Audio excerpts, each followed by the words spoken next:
আমি দীপাৱলী উৎসৱৰ লগত সংগতি ৰাখি স্কুলত আমি আগতীয়া দিৱালী উদযাপন কৰোঁ। আমাৰ ল'ৰা ছোৱালীখিনিয়ে যিবোৰ ক্ৰাফ্ট ৱৰ্ক আছে সেইবোৰ কাম কৰাৰ পিছত তেনেধৰণৰ মাটিৰ চাকি বা অন্যান্য কিছুমান সা সঁজুলি সিহঁতে বনায়।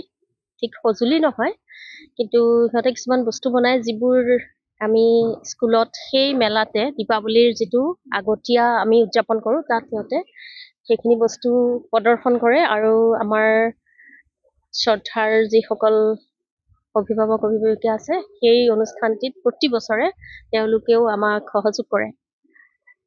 কিন্তু এইবাৰ যিহেতু মহানায়কৰ মহাপ্ৰস্থান, অসমৰ মহানায়ক, শ্ৰদ্ধাৰ শিল্পী বুলি ক'লেও এটা কথাতে শেষ নহয়, তেওঁ এজন অতি মানৱ।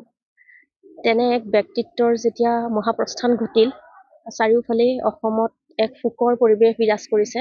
সকলোৰে মনবোৰত চবেই দৈনন্দিন কামবোৰ কৰি আছে যদিও তেওঁলোকে কৰ্তব্যৰ খাতিৰত এই কামবোৰ কৰি আছে আচলতে, কিন্তু চবৰে মনত আৰু মগজুত খালি এটাই কথা যে জুবিন গাৰ্গ নাইকিয়া হৈ গ'ল অসমৰ পৰা।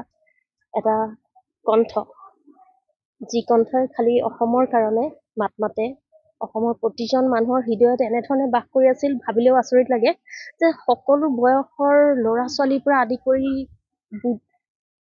ইভেন বৃদ্ধসকলেও তেওঁক ইমান অনুভৱ কৰিছে প্ৰতি মুহূৰ্ততে। সকলোকে এই কথাটোৱে মানে বৰ অশান্তি কৰি আছে আৰু সকলোবোৰ চাৰিওফালে হতাশ হৈ পৰিছে।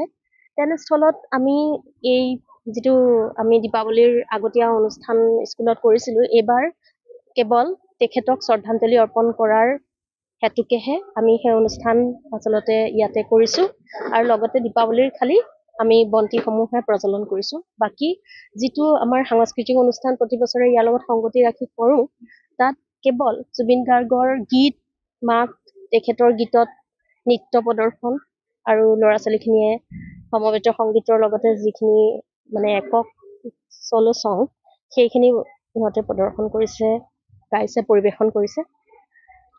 এইদৰে আমি এইবাৰ উদযাপন কৰিছোঁ। সকলোৰে মনবোৰ সঁচাকৈ বহুত বেছি ভাগৰুৱা, ক্লান্ত আৰু হতাশাগ্ৰস্ত। আমি ঠিক একেধৰণে তেনে পৰিৱেশৰ মাজেদি দিনবোৰ পাৰ কৰিছোঁ যদিও কৰ্তব্যৰ খাতিৰত আমি এইখিনি বস্তু কৰি গৈ আছোঁ। আৰু আশা কৰোঁ জুবিন গাৰ্গৰ মৃত্যুৰ লগত যিবোৰ কথা জড়িত হৈ আছে, সেই কথাবোৰ সকলোৱে সঁচাকৈ জানিব লাগে, কাৰণ তেনে ব্যক্তি, তেওঁৰ কাৰণে জাষ্টিছ ফৰ জুবিন গাৰ্গ চাৰিওফালে এতিয়া 1.5 মিলিয়ন মান চাগৈ অতিক্ৰম কৰিছে। আৰু সেই জাষ্টিছ আচলতে খুজিবলগীয়া জাষ্টিছ নহয়, সেইটো পাবই লাগিব আৰু পাবই, কাৰণ তেওঁ লাইক অতি মানৱ বুলি যাক কোৱা হয়, ছুপাৰমেন। আৰু তাতোতকৈ ওপৰত তেওঁ সকলোৰে আৱেগ, আৰু সকলোৱে বহুতে বিশ্বাসো কৰে, যে আমিও বিশ্বাস কৰোঁ যে তেওঁ নিশ্চয় ভগৱানৰ ক'ৰবাত নহয় ক'ৰবাত অংশ আছিল, নহ'লে এজন মানুহ ইমান বেছি উদাৰ হ'ব নোৱাৰে। কাৰণ তেওঁ জীয়াই থকা কালত আমি বহুত কমেই জানিছিলোঁ, যে তেওঁ দিয়ে জানিছিলোঁ, কিন্তু এতিয়া চাৰিওফালে যিবোৰ দেখিছোঁ, এনেকুৱাও মানুহ থাকিব পাৰে বুলি পৃথিৱীত বিশ্বাসেই হোৱা নাই। আৰু এতিয়া সেইকাৰণে আমি খুব বেছি তেওঁক মিছ কৰিছোঁ, তেওঁক বহুত বেছি অনুভৱ কৰিছোঁ। আৰু নিজকে সৌভাগ্যৱান বুলি এফালৰ পৰা ভাবিছোঁ যে তেওঁৰ যুগত আমি জীয়াই আছিলোঁ, আৰু এফালৰ পৰা বহুত দুখী হৈছোঁ, কিয়নো তেওঁক আমি হেৰুৱাই দিলোঁ অকালতে। ইমানে দীপাৱলীৰ প্ৰাকখনত আচলতে আহ্বান জনাবলগীয়া নহ'বই, কিয়নো সকলোৰে মনবোৰ খুবেই ডাৱৰীয়া হৈ আছে।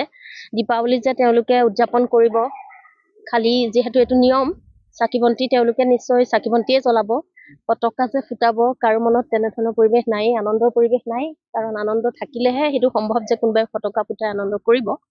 গতিকে মই ভাবোঁ আহ্বান কৰিবলগীয়া একোৱেই নাই, সকলোৱে স্বতঃস্ফূৰ্তভাৱে এইখিনি বস্তু পালনেই কৰিব।